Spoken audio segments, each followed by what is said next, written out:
All right, let's take your dog for a walk. Let's try to. Here's the deal. It's going to be a wet dog walk tonight, tomorrow morning, and then for the little dogs, it is sweater time.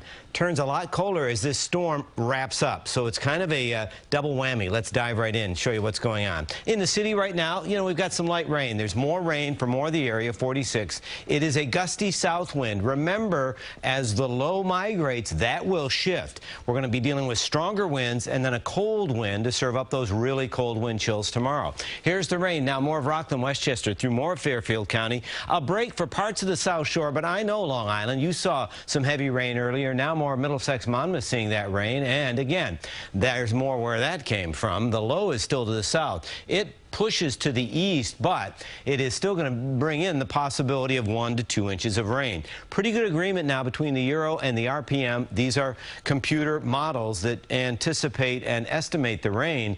You can see these numbers go down as you head north and west. So again, it does speak to the fact of more of a coastal impact of this storm.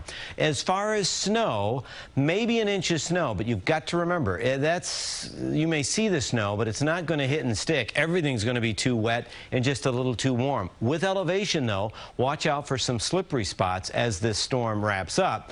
And wind is going to be the driving force of all of that. Talked about that gusty wind out of the south. Watch how the winds shift as this storm approaches and passes during the day Saturday. This is now tomorrow morning. We've got a gusty wind in the city. We're going to be live at Bryant Park tomorrow morning, hanging on, and then those winds will continue to intensify into the afternoon out through Riverhead, Wading River, up through Orient Point, and all the way out to Montauk. Possibility of 50-mile-an-hour wind gusts, and it continues to howl Saturday night.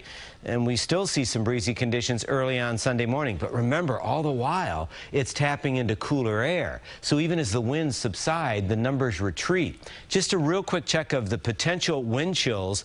By Saturday afternoon, it feels like it's freezing. And then look at this for Sunday morning. 19 for a real feel in the city.